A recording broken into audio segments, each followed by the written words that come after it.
그날은 정말 평범한 화요일이었습니다. 아무 예고도 없이, 아무 징조도 없이 그냥 그런 날이었어요. 점심 손님들이 빠져나가고 나면 늘 그렇듯 잠깐 숨 돌릴 시간이 생기거든요. 서빙 직원들은 주방에서 그릇을 닦고 있었고 저는 본사 사무실 한켠에 앉아 가맹점 매출 보고서를 넘기고 있었습니다. 전국 매장별 매출, 신규 점포 계약서, 물류 발주표. 예전에 저라면 그런 서류를 들여다보는 제 모습을 상상도 못했을 겁니다. 그런데 갑자기 경비실에서 전화가 왔습니다. 대표님, 어떤 분이 찾아오셨는데요. 예약은 없으신데 꼭 직접 뵈어야 한다고 하십니다. 저는 가맹 문의를 하러 온 사람인가 싶었습니다. 그런데 이름을 듣는 순간 손에 들고 있던 서류가 그냥 책상 위로 내려앉았습니다. 김정우 씨라고 합니다. 심장이 이상하게 내려앉았습니다. 12년이었습니다. 12년 동안 단 한 번도 입 밖으로 꺼내지 않았던 이름. 제 전남편 이름이었습니다. 그런데 더 이상한 건 그 다음 말이었습니다. 대표님, 그분이 서류 봉투를 하나 들고 계신데 꼭 직접 드려야 한다고 하십니다. 서류 봉투. 왜 하필 서류 봉투였을까요? 저는 그때까지만 해도 그 봉투 안에 든 것이 제 인생을 다시 흔들어 놓을 거라고는 꿈에도 몰랐습니다. 사실 저는 그 사람을 완전히 잊고 살았다고 생각했습니다. 이름을 들을 일도 없었고 생각을 일부러 떠올릴 이유도 없었으니까요. 우리는 29에 결혼했습니다. 남편은 작은 인테리어 회사를 운영하고 있었고 저는 평범한 회사원이었습니다. 처음에 그 사람은 참 다정했습니다. 야근을 마치고 늦게 들어온 날이면 컵라면을 끓여서 식탁 위에 올려두던 사람이었어요. 퇴근길에 꽃집 앞을 지나다가 아무 이유 없이 꽃 한 송이 사오던 사람. 그런 사소한 것들이 참 좋았습니다. 그런데 사업이 조금씩 커지면서 사람이 달라지기 시작했습니다. 처음에는 집에 늦게 들어오는 정도였습니다. 그러다 밥 먹을 때도 휴대폰만 들여다봤고 제가 뭔가 이야기를 꺼내면 건성으로 듣다가 응 하고 끝이었습니다. 제가 서운하다고 하면 남편은 늘 이렇게 말했습니다. 당신은 몰라. 사업이 얼마나 어려운지 당신이 알아? 처음엔 상처였습니다. 나중엔 익숙해졌고 마지막엔 체념했습니다. 제가 음식 이야기를 하면 더 그랬습니다. 저는 어릴 때부터 음식 만드는 걸 좋아했고 주변 사람들도 제 손맛은 인정해줬습니다. 그런데 남편은 늘 웃었습니다. 음식 장사, 그게 그렇게 쉬운 줄 알아? 당신 같은 사람이 뭘 해? 그 말들이 제 안에 차곡차곡 쌓였습니다. 저는 나중에서야 깨달았어요. 그 체념이 사실 우리 결혼 생활 전체를 천천히, 아주 천천히 무너뜨리고 있었다는 거요. 외도를 처음 의심하게 된 건 정말 아주 사소한 것에서 시작됐습니다. 남편 셔츠에서 낯선 향수 냄새가 났어요. 저는 그때 별 생각을 하지 않으려고 했습니다. 지하철에서 누가 스쳤을 수도 있고 거래처 사람 향이 밴 것일 수도 있으니까요.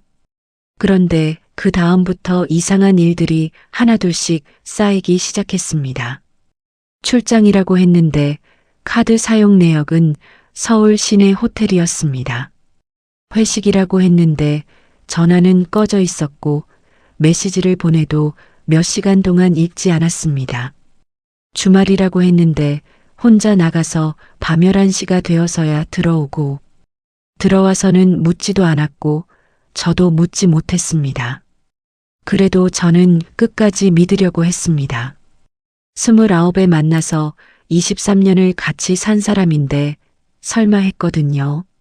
그러다 어느 날 남편이 소파에 휴대폰을 놓아두고 화장실에 간 사이 메시지 하나가 떴습니다. 오늘도 보고 싶어요. 짧은 문장이었습니다. 그런데 그 짧은 문장 하나로 제가 알고 싶지 않았던 모든 것이 설명됐습니다. 그리고 몇 달이 지난 어느 날 남편은 저를 마주 앉혀놓고 말했습니다. 나 다른 사람 생겼어. 놀랍게도 그 순간 저는 울지 않았습니다. 이미 마음속 어딘가에서 알고 있었던 것 같아요. 그냥 확인만 됐던 거죠. 이혼은 생각보다 빨리 진행됐습니다. 남편은 이미 마음을 완전히 정한 상태였고 저는 붙잡고 싶은 마음조차 들지 않았습니다. 그런데 이혼 도장을 찍기 전에 남편이 마지막으로 한 말이 있습니다. 당신은 혼자 못 살아. 그 말을 들었을 때 저는 아무 대꾸도 하지 않았습니다. 그냥 고개를 들어 그 사람 얼굴을 한번 봤다가 다시 도장을 찍었습니다. 그런데 그 말이 이상하게 오래 머리에 남았습니다. 어쩐지 판결문 같았거든요. 당신은 아무것도 아닌 사람이라는 판결. 혼자서는 아무것도 못할 거라는 선언. 이혼 후 저는 작은 원룸으로 이사했습니다. 49이었어요. 주변 사람들이 조심스럽게 말하더군요. 다시 시작하기엔 좀 늦은 나이 아니냐고. 그때 제게 가진 것이라곤 거의 없었습니다. 위자료도 많지 않았고 따로 모아둔 돈도 없었습니다. 그런데 이상하게도 저는 무너지기 싫었습니다. 그 말이 너무 싫었어요. 당신은 혼자 못 살아.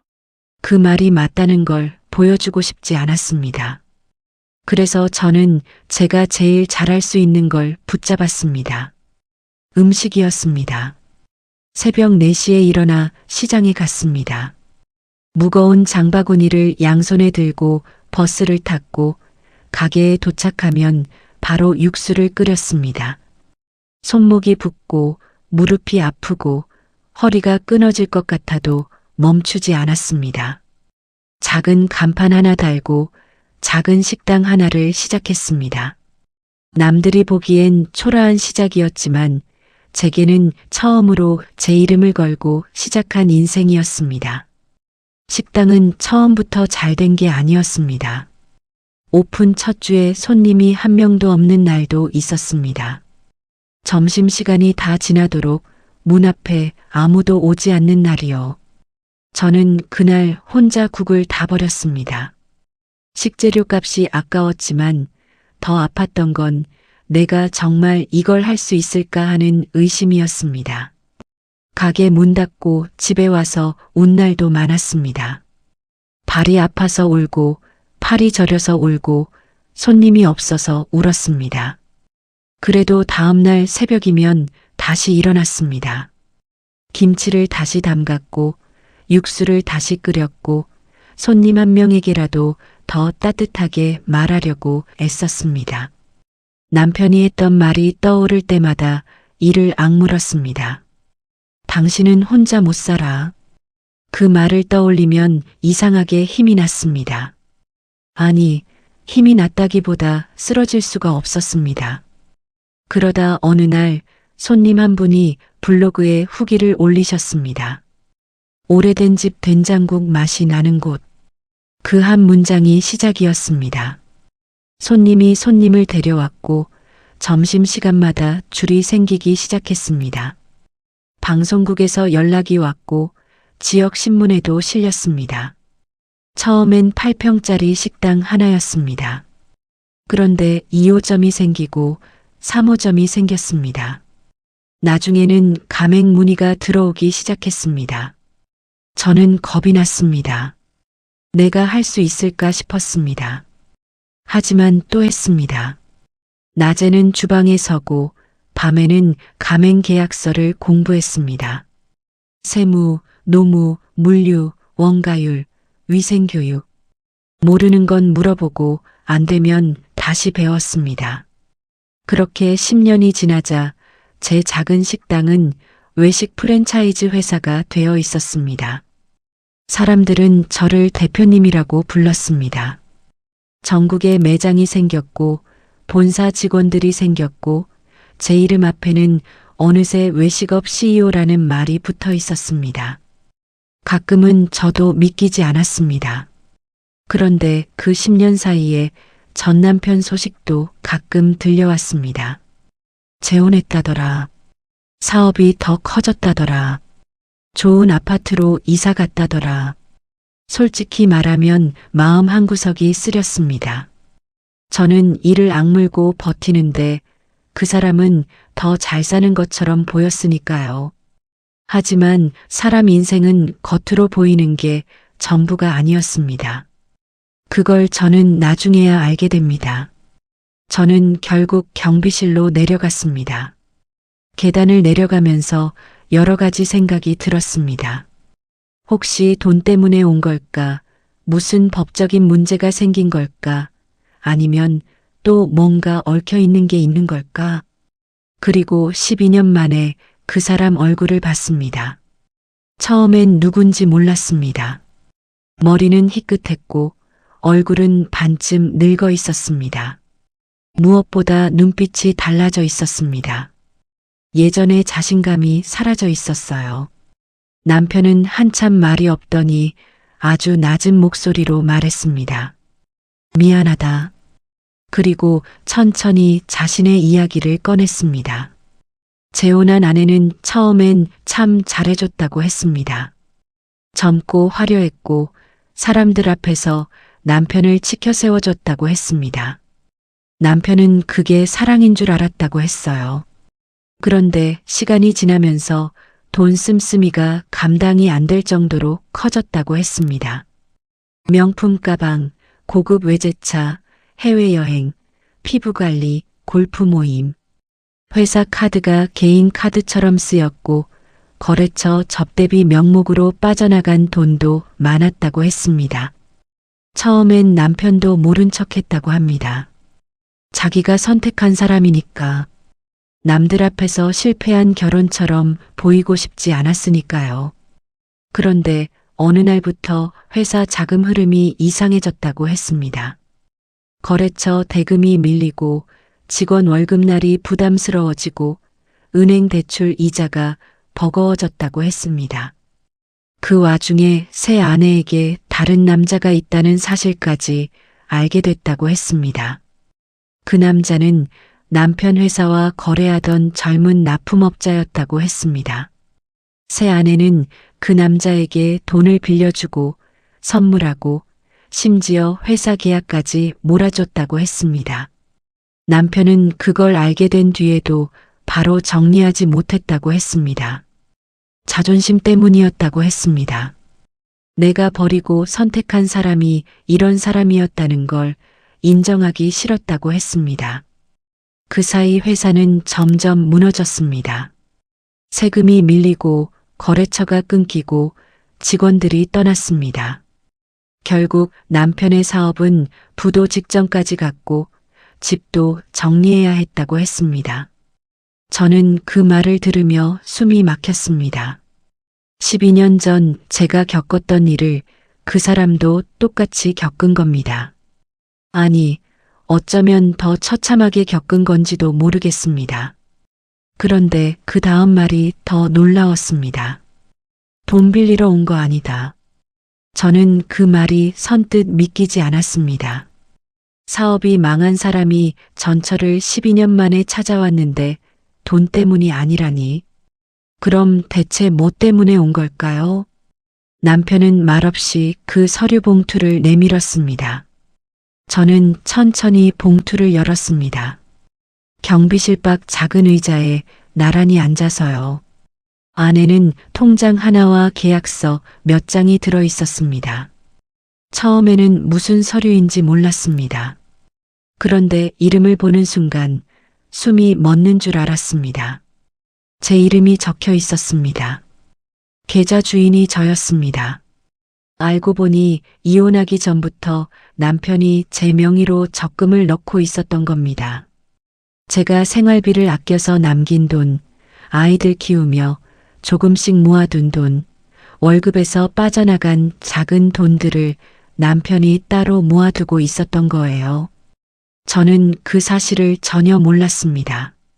그리고 더 놀라운 사실이 있었습니다. 제가 처음 식당을 열 때 보증금이 조금 부족했거든요. 저는 지인에게 빌린 줄 알았습니다. 그런데 알고 보니 그 돈의 일부가 그 통장에서 나온 돈이었습니다. 남편이 제 몰래 보태준 거였습니다. 제 이름으로 된 통장에서 제가 모은 돈으로요. 그것도 한마디 말 없이. 저는 한참 통장을 들고 있었습니다. 왜 그때 말을 안 했냐고. 왜 이제 와서 이걸 갖고 오는 거냐고. 여러 말들이 목구멍까지 올라왔다가 다 내려갔습니다. 남편은 말했습니다. 떠난 것에 대한 죄책감이 있었다고요. 그래서 말하지 못했다고. 이혼하면서 뭔가 보상하는 것처럼 보이기 싫었다고. 그리고 이제는 자기 사정이 어떻게 되든 이건 당신 것이니 돌려줘야 한다고 생각해서 왔다고 했습니다. 저는 그 순간 머리가 굉장히 복잡해졌습니다. 미워해야 할 사람이었습니다. 원망해야 할 사람이었고요. 그런데 이 상황이, 이 사람이 왜 그렇게 단순하게 정리가 안 되는 걸까요? 남편은 마지막으로 말했습니다. 나 평생 착각하고 살았다. 당신이 뭔가 없는 사람인 줄 알았어. 근데 내가 틀렸더라.